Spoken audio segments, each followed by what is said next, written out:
Funes el Memorioso. Jorge Luis Borges. Lo recuerdo, yo no tengo derecho a pronunciar ese verbo sagrado, solo un hombre en la tierra tuvo derecho y ese hombre ha muerto, con una oscura pasionaria en la mano, viéndola como nadie la ha visto, aunque la mirara desde el crepúsculo del día hasta el de la noche, toda una vida entera. Lo recuerdo, la cara taciturna y indiada y singularmente remota, detrás del cigarrillo. Recuerdo, creo, sus manos afiladas de trenzador. Recuerdo cerca de esas manos un mate, con las aromas de la banda oriental. Recuerdo en la ventana de la casa una estera amarilla, con un vago paisaje lacustre. Recuerdo claramente su voz. La voz pausada, resentida y nasal del orillero antiguo, sin los silbidos italianos de ahora. Más de 3 veces no lo vi. La última, en 1887, me parece muy feliz el proyecto de que todos aquellos que lo trataron escriban sobre él. Mi testimonio será acaso el más breve y sin duda el más pobre, pero no el menos imparcial del volumen que editarán ustedes. Mi deplorable condición de argentino me impedirá incurrir en el ditirambo, género obligatorio en el Uruguay, cuando el tema es un uruguayo. Literato, cajetilla, porteño. Funes no dijo esas injuriosas palabras, pero de un modo suficiente me consta que yo representaba para él esas desventuras. Pedro Leandro Ipuche ha escrito que Funes era un precursor de los superhombres. Un Zaratustra cimarrón y vernáculo. No lo discuto, pero no hay que olvidar que era también un compadrito de Fray Bentos, con ciertas incurables limitaciones. Mi primer recuerdo de Funes es muy perspicuo. Lo veo en un atardecer de marzo o febrero del año 84. Mi padre, ese año, me había llevado a veranear a Fray Bentos. Yo volvía con mi primo Bernardo Aedo de la estancia de San Francisco. Volvíamos cantando, a caballo, y esa no era la única circunstancia de mi felicidad. Después de un día bochornoso, una enorme tormenta color pizarra había escondido el cielo. La alentaba el viento del sur, ya se enloquecían los árboles. Yo tenía el temor, la esperanza, de que nos sorprendiera en un descampado el agua elemental. Corrimos una especie de carrera con la tormenta. Entramos en un callejón que se ahondaba entre 2 veredas altísimas de ladrillo. Había oscurecido de golpe. Oí rápidos y casi secretos pasos en lo alto. Alcé los ojos y vi un muchacho que corría por la estrecha y rota vereda como por una estrecha y rota pared. Recuerdo la bombacha, las alpargatas, recuerdo el cigarrillo en el duro rostro, contra el nubarrón ya sin límites. Bernardo le gritó imprevisiblemente: ¿Qué horas son, Ireneo? Sin consultar el cielo, sin detenerse, el otro respondió: faltan 4 minutos para las 8, joven Bernardo Juan Francisco. La voz era aguda, burlona. Yo soy tan distraído que el diálogo que acabo de referir no me hubiera llamado la atención si no lo hubiera recalcado mi primo, a quien estimulaban, creo, cierto orgullo local, y el deseo de mostrarse indiferente a la réplica tripartita del otro. Me dijo que el muchacho del callejón era un tal Ireneo Funes, mentado por algunas rarezas como la de no darse con nadie y la de saber siempre la hora, como un reloj. Agregó que era hijo de una planchadora del pueblo, María Clementina Funes, y que algunos decían que su padre era un médico del Saladero, un inglés O'Connor, y otros un domador o rastreador del departamento del Salto. Vivía con su madre, a la vuelta de la Quinta de los Laureles. Los años 85 y 86 veraneamos en la ciudad de Montevideo. El 87 volví a Fray Bentos. Pregunté, como es natural, por todos los conocidos y, finalmente, por el cronométrico Funes. Me contestaron que lo había volteado un redomón en la estancia de San Francisco, y que había quedado tullido, sin esperanza. Recuerdo la impresión de incómoda magia que la noticia me produjo. La única vez que yo lo vi, veníamos a caballo de San Francisco y él andaba en un lugar alto. El hecho, en boca de mi primo Bernardo, tenía mucho de sueño elaborado con elementos anteriores. Me dijeron que no se movía del catre, puestos los ojos en punto la higuera del fondo o en una telaraña. En los atardeceres, permitía que lo sacaran a la ventana. Llevaba la soberbia hasta el punto de simular que era benéfico el golpe que lo había fulminado 2 veces. Lo vi atrás de la reja, que burdamente recalcaba su condición de eterno prisionero. Una, inmóvil, con los ojos cerrados. Otra, inmóvil también, absorto en la contemplación de un oloroso gajo de santonina. No sin alguna vanagloria yo había iniciado en aquel tiempo el estudio metódico del latín.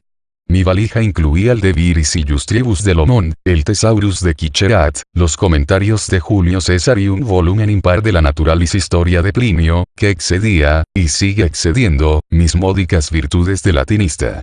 Todo se propala en un pueblo chico. Ireneo, en su rancho de las orillas, no tardó en enterarse del arribo de esos libros anómalos.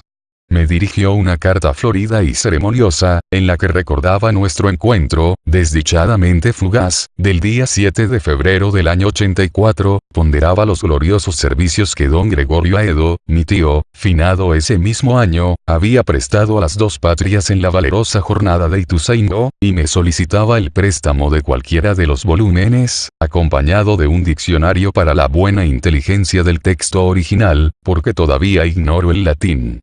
Prometía devolverlos en buen estado, casi inmediatamente. La letra era perfecta, muy perfilada. La ortografía, del tipo que Andrés Bello preconizó. Y por I, J por G. Al principio, temí naturalmente una broma. Mis primos me aseguraron que no, que eran cosas de Ireneo. No supe si atribuir a descaro, a ignorancia o a estupidez la idea de que el arduo latín no requería más instrumento que un diccionario. Para desengañarlo con plenitud le mandé el Gradus ad Parnassum de Quicherat. Y la obra de Plinio. El 14 de febrero me telegrafiaron de Buenos Aires que volviera inmediatamente, porque mi padre no estaba nada bien. Dios me perdone. El prestigio de ser el destinatario de un telegrama urgente, el deseo de comunicar a todo Fray Ventos la contradicción entre la forma negativa de la noticia y el perentorio adverbio, la tentación de dramatizar mi dolor, fingiendo un viril estoicismo, tal vez me distrajeron de toda posibilidad de dolor. Al hacer la valija, noté que me faltaban el Gradus y el primer tomo de la Naturalis Historia. El Saturno zarpaba al día siguiente, por la mañana. Esa noche, después de cenar, me encaminé a casa de Funes. Me asombró que la noche fuera no menos pesada que el día. En el decente rancho, la madre de Funes me recibió. Me dijo que Ireneo estaba en la pieza del fondo y que no me extrañara encontrarla a oscuras, porque Ireneo sabía pasarse las horas muertas sin encender la vela. Atravesé el patio de baldosa, el corredorcito. Llegué al segundo patio. Había una parra. La oscuridad pudo parecerme total. Oí de pronto la alta y burlona voz de Ireneo. Esa voz hablaba en latín. Esa voz, que venía de la tiniebla, articulaba con moroso deleite un discurso o plegaria o incantación.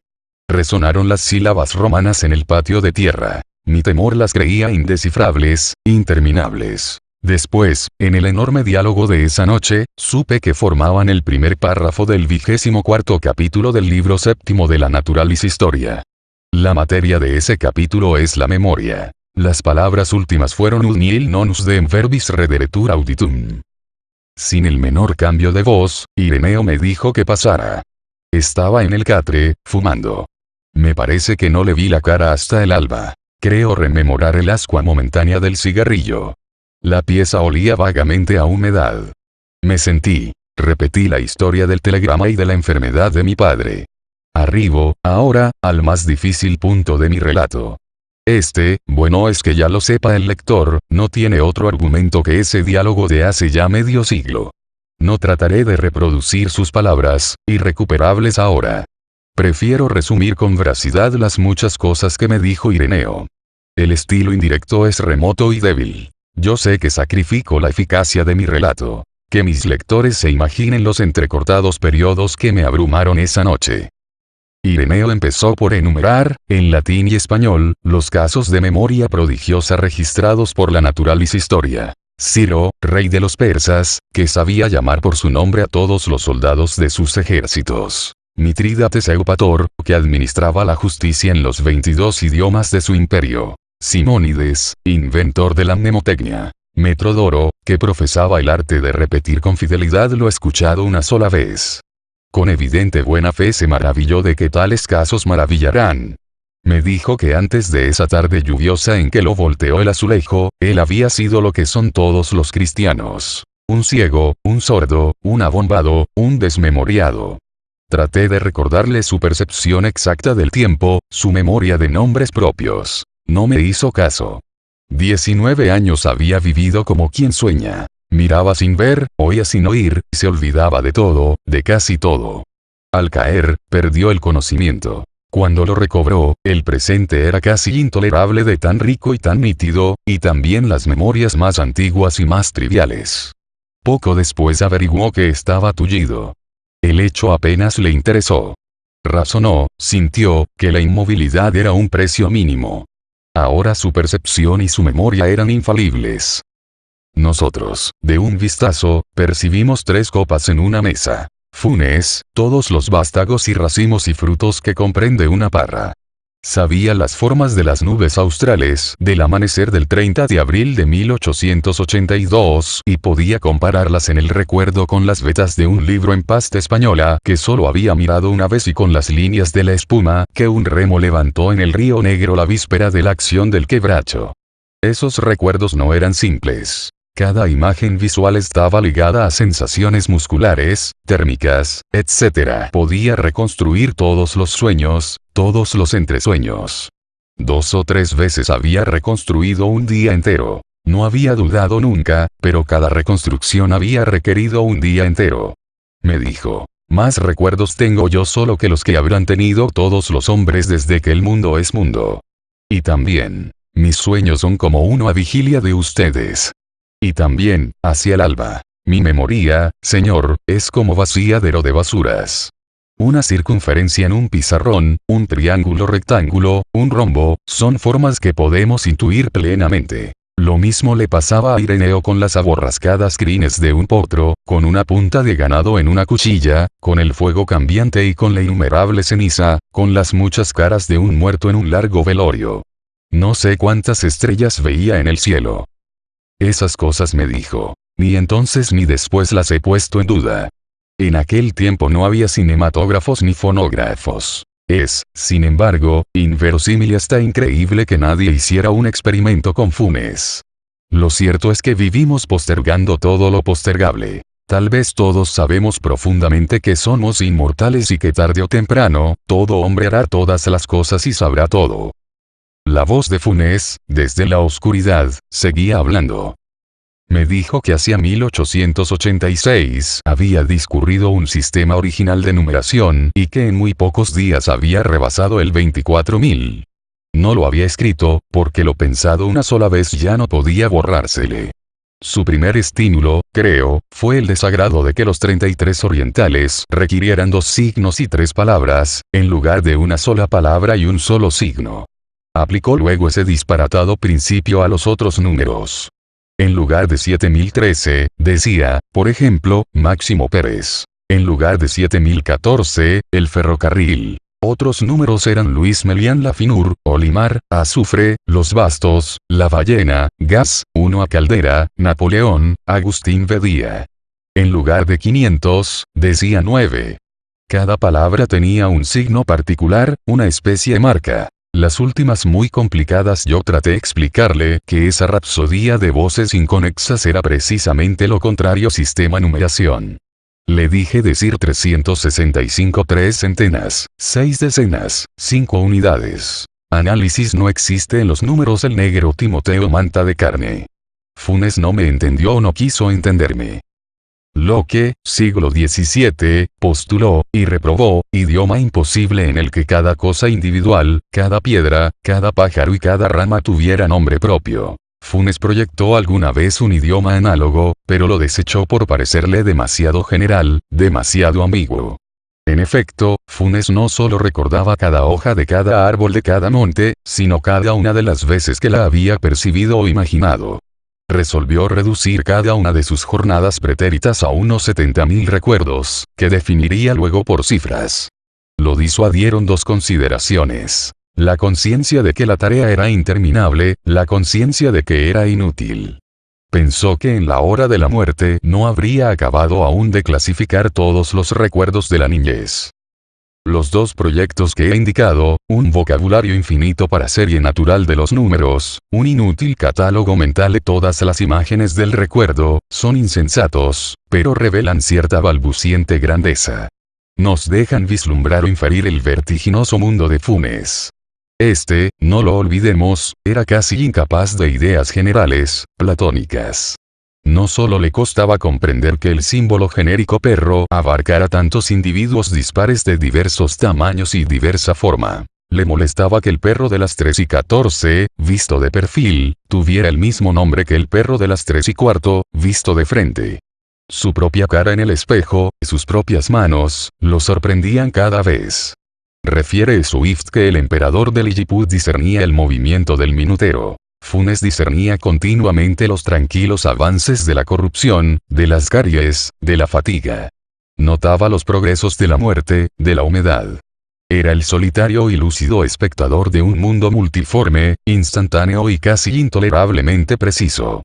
Babilonia, Londres y Nueva York han abrumado con feroz esplendor la imaginación de los hombres. Nadie, en sus torres populosas o en sus avenidas urgentes, ha sentido el calor y la presión de una realidad tan infatigable como la que día y noche convergía sobre el infeliz Ireneo, en su pobre arrabal sudamericano.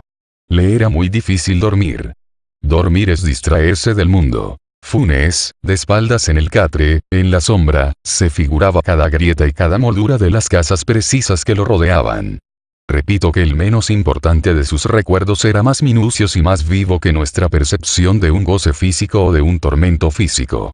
Hacia el este, en un trecho no amanzanado, había casas nuevas, desconocidas.